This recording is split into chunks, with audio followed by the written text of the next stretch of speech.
Students, आज के video में मैं आपको एक्सप्लेन करूंगा that is chapter 13 that is surface area and volume का इंट्रोडक्शन पार्ट। हम लोग क्लास 10 मैथ्स का चैप्टर 13 स्टार्ट करेंगे, सरफेस एरिया एंड वॉल्यूम।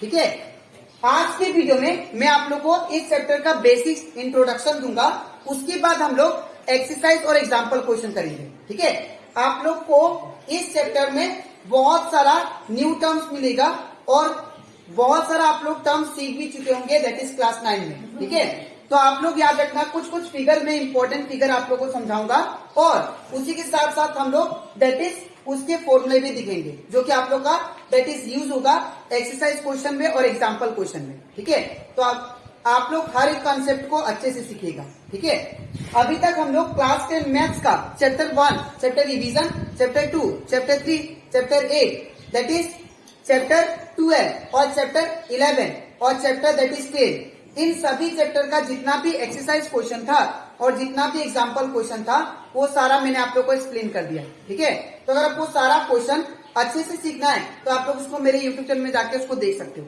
ठीक है, मैंने हर एक चैप्टर का प्लेलिस्ट बना के अपलोड कर दिया। ठीक है, तो स्टार्ट करता है क्लास। यहाँ पे हम लोग सबसे पहले कुछ फिगर के बारे में पढ़ेंगे और उसके फॉर्मूले के बारे में भी। ठीक है, तो सबसे पहले आता है क्यूब। आप लोग क्यूब देखे होंगे कि क्यूब का क्या होता है, आप लोग सुने भी होंगे that is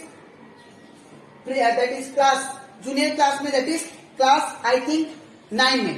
that is cube उसे कहते हैं जिसका हर साइड क्या होता है, इक्वल होता है। ठीक है, जिसका हर साइड इक्वल होता है उसको हम लोग क्या बोलते हैं, क्यूब। जस्ट लाइक डाइस, आप लोग डाइस देखे होंगे, तो डाइस का जितना भी साइड होता है उसका जितना भी साइड होगा वो क्या होगा, आपस में इक्वल होगा। ठीक है, तो यहाँ पे क्यूब का स्ट्रक्चर ऐसा होता है और ये जो क्यूब है 2 स्क्वायर से बना होता है, ऐसा कुछ, ऐसा ये एक स्क्वायर हो गया और ये एक स्क्वायर हो गया सपोज। ठीक है, इसको हम लोग ज्वाइन कर देते तो क्या बनता है, दैट इज आपका दैट इज क्यूब। ठीक है, याद रखिएगा यहाँ पे ये जो क्यूब का जो साइड है, ये वाला साइड और ये वाला साइड और ये वाला साइड, तीनों साइड क्या होता है, आपस में इक्वल होता है।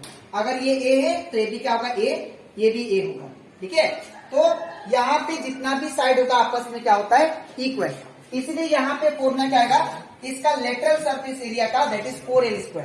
अब ये लेटरल सरफेस एरिया क्या है, लेटरल सरफेस एरिया का मतलब जैसे कि मान लीजिए ये सपोज मेरे पास क्यूब हो गया। ठीक है, तो लेटरल का मतलब होता है लेटरल या कर्व याद रखिएगा, वो सिलेंडर में हम लोग कर्व लेते हैं। ठीक है, और लेटरल किस में लेते हैं, जैसे कि क्यूब हो गया, क्यूबॉइड हो गया, ये सब में हम लोग क्या लेते हैं, लेटरल। ठीक है, तो यहाँ पे अगर सपोज ये क्यूब हो गया तो क्यूब का ये जो साइड आपको दिखाई दे रहा है इसको हम लोग क्या बोलते हैं, लेटरल सरफेस। ठीक है, जो ये साइड आपको दिखाई दे रहा है इसको हम लोग क्या बोलेंगे, लेटरल सरफेस। ठीक है, तो यहाँ पे लेटरल सरफेस में अगर आप लोग ध्यान से देखो तो यहाँ पे कितने साइड है, 1 2 3, इधर 4, 1 2 3 4, तो 4 साइड है, इसीलिए यहाँ पे क्या होगा, लेटरल सरफेस एरिया का 4l²। ठीक है, अब है नेक्स्ट टोटल एल क्या है, याद रखिएगा एल मतलब यहाँ पे साइड बोल रहा है, एल का मतलब साइड। नेक्स्ट है that is total surface area. Total surface area क्या है,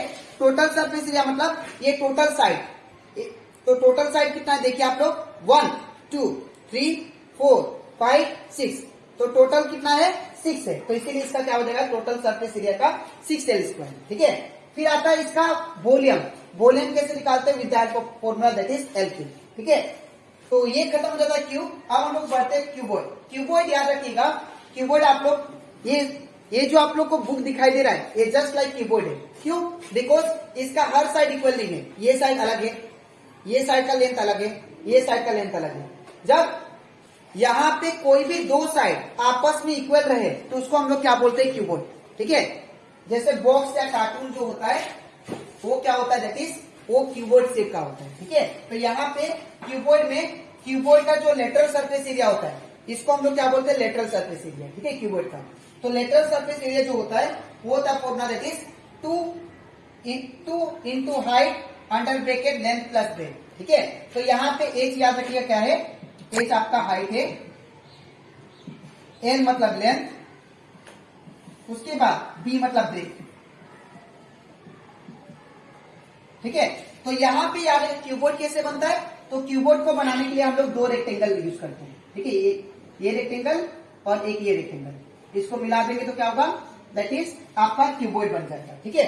अब इसके बाद इसका टोटल सरफेस एरिया, ये क्यूबॉइड का टोटल सरफेस एरिया कैसे आएगा, with the help of formula this one 2LB plus BH plus HL। तो आपको अगर बोले कि टोटल सरफेस एरिया निकालिए क्यूबॉइड का और आपको लेंथ ब्रेथ और हाइट प्रोवाइडेड है, तो आप लोग फॉर्मूला ये यूज करोगे, ठीक है। इसके बाद इसका वॉल्यूम कैसे निकालेंगे, just multiplying length breadth into height, ठीक है। जब ये तीनों को हम लोग मल्टीप्लाई करेंगे तो हम लोग क्या मिल जाएगा, दैट इज वॉल्यूम, किसका वॉल्यूम, दैट इज क्यूबॉइड का, ठीक है। इसके बाद फिर आता है दैट इज सिलेंडर। तो आप लोग सिलेंडर देखे होंगे, जस्ट लाइक वो क्या होता है, कर्व शेप का होता है, ऐसा कुछ, ठीक है। ये आपका क्या है, दैट इज सिलेंडर। तो ये जो सिलेंडर है, ठीक है, इसका एक पर्टिकुलर रेडियस भी होता है, इसको हम लोग क्या बोलते हैं, इसको हम लोग लेटरल नहीं बोलेंगे,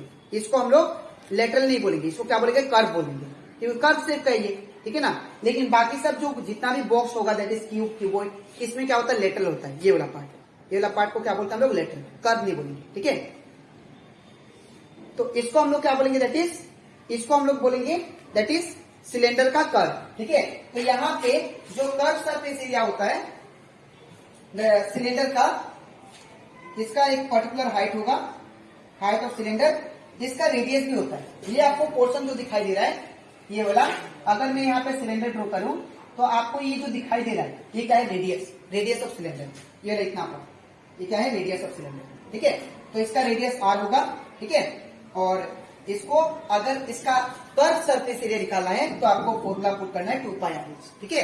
इसके बाद इसका टोटल सरफेस एरिया कैसे निकालेंगे, 2πr r प्लस h, ठीक है। इसके बाद इसका वॉल्यूम πr²h, ठीक है। तो अब हम लोग बात करते हैं कोन का। कोन आप लोग देखे होंगे, आप लोग आइसक्रीम खाए होंगे, आइसक्रीम जो होता है कोन शेप का होता है, ठीक है। इवन जो बर्थडे पार्टी में जो केक यूज करते हैं वो भी क्या होता है, जस्ट लाइक कोन, वो कोन शेप का होता है, ठीक है। तो ये जो कोन होता है इसमें बहुत सारा चीज है जो आपको समझना पड़ेगा, ठीक है। तो यहाँ पे सबसे पहले मैं इसको मिटा लेता हूँ, कोन बनाता हूँ। तो ये आपको कोन दिखाई दे रहा है, इसमें क्या क्या प्रेजेंट होता है वो देखिए, ठीक है। ये जो हाइट आपको दिखाई देगा ये वाला, इसको हम लोग बोलते हैं दैट इज स्लेंट हाइट, ठीक है। इसको हम लोग बोलेंगे दैट इज स्लेंट हाइट। और ये स्लेंट हाइट को हम लोग डिनोट करते हैं, इसको हम लोग डिनोट करते हैं स्मॉल एल से, ठीक है। तो ये आपका क्या होगा, स्लेंट हाइट। अब आपको ये जो दिखाई दे रहा है ये आपका क्या हो जाएगा, रेडियस। इसको हम लोग क्या बोल देंगे, रेडियस हम लोग स्मॉल r से डिनोट करेंगे, ठीक है। इसके बाद ये जो आपको दिखाई दे रहा है इसको हम लोग बोलते हैं परपेंडिकुलर हाइट, इसको हम लोग बोलते हैं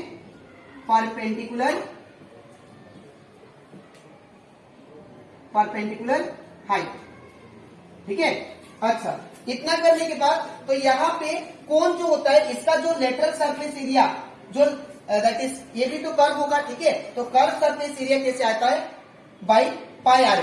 और एक बात यहाँ पे याद रखिएगा, ये जो L है, L क्या है आपका स्लेंट हाइट, और इसका निकालने का फॉर्मूला जो होता है वो होता है that is √h² plus r²। With the help of this formula आप लोग कैलकुलेट करोगे पहले L, उसके बाद आप लोग यूज करोगे ये फॉर्मूला, ठीक है। तो यहाँ पे L मतलब स्लेंट हाइट, H मतलब परपेंडिकुलर हाइट और R मतलब that is radius of cone, ठीक है। अच्छा, इसके बाद यहाँ पे टोटल सरफेस एरिया, तो टोटल सरफेस एरिया जो है वो कोन का कैसे निकालेंगे हम लोग, that is πr under bracket r plus n, ठीक है। इसके बाद वॉल्यूम कैसे निकालेंगे, by using this formula 1/3 πr²h, ठीक है। अब इसके बाद फिर बात करते हैं हम लोग स्फीयर का। स्फीयर हम लोग जानते हैं, स्फीयर जो होता है ये आप लोग का दैट इज राउंड शेप का होता है, ठीक है। तो यहाँ पे इसका स्फीयर का जो कर्व सरफेस एरिया का फॉर्मूला होता है वो क्या होता है, दैट इज 4πr², ठीक है। और टोटल सरफेस एरिया का भी फॉर्मूला क्या होगा, 4πr²। और वॉल्यूम का क्या होगा, दैट इज 4/3 πr³, ठीक है। तो ये कुछ फिगर था जो आप लोगों को, और फॉर्मूले थे जो आपको हमेशा याद रखना है, बिकॉज ये सारा यूज होगा आप लोग का एक्सरसाइज क्वेश्चन में और एग्जाम्पल क्वेश्चन में, ठीक है। तो आई होप आपको ये सारा कंसेप्ट अच्छे से क्लियर हो गया होगा, ठीक है। अब इसके नेक्स्ट स्लाइड में मैं आप लोग को समझाऊंगा बाकी जो बचा है, दैट इज कुछ फिगर और उसके फॉर्मूले वो समझाऊंगा, ठीक है। तो इसके बाद हम लोग देखते हैं लास्ट टाइप का, दैट इज फिगर। अब इसमें क्या दिया है, दैट इज हेमिस्फीयर। हेमिस्फीयर का मतलब क्या होता है कि अगर मान लीजिए आपके पास बॉल है, ठीक है, और वो बॉल को आधा काट दे, ठीक है, तो आधा काटने के बाद वो जो बनता है वो क्या बनता है, दैट इज हेमिस्फीयर, ठीक है। और इसका हेमिस्फीयर का याद रखिएगा, इसका ये जो रेडियस होता है ये हमारा क्या है, रेडियस, ठीक है। ये जो रेडियस होगा वो हाइट के बराबर होगा। जितना मतलब कहने का मतलब जितना रेडियस होगा उतना ही क्या होगा, दैट इज हाइट भी होगा, ठीक है। जितना रेडियस होगा उतना ही क्या होगा, हाइट भी होगा। तो that means height, that means star बना के लिख सकते हैं आप लोग, हाइट जो होगा that is height is equal to radius, और हाइट और रेडियस दोनों आपस में क्या होंगे, इक्वल, ठीक है। और इसका that is curve surface area निकालने का जो फॉर्मूला होता है वो होता है दैट इज 2πr², ठीक है। और इसका टोटल सरफेस एरिया निकालने का जो फॉर्मूला होगा वो क्या होगा, 3πr², ठीक है। और इसका वॉल्यूम निकालने का जो फॉर्मूला होता है वो दैट इज 2/3πr³ होता है, ठीक है। तो ये कुछ फिगर था जो आप लोग को मैंने आप लोग को डिटेल में एक्सप्लेन कर दिया, ठीक है। तो आई होप आपको सारा फिगर और सारा फॉर्मूले अच्छे से क्लियर हो गए, ठीक है। अब इसके नेक्स्ट वीडियो में मैं आप लोगों को स्टार्ट करूंगा एक्सरसाइज दैट इज 13.1, ठीक है। तो आज के लिए इतना ही, मिलते हैं नेक्स्ट वीडियो में, तो थैंक यू।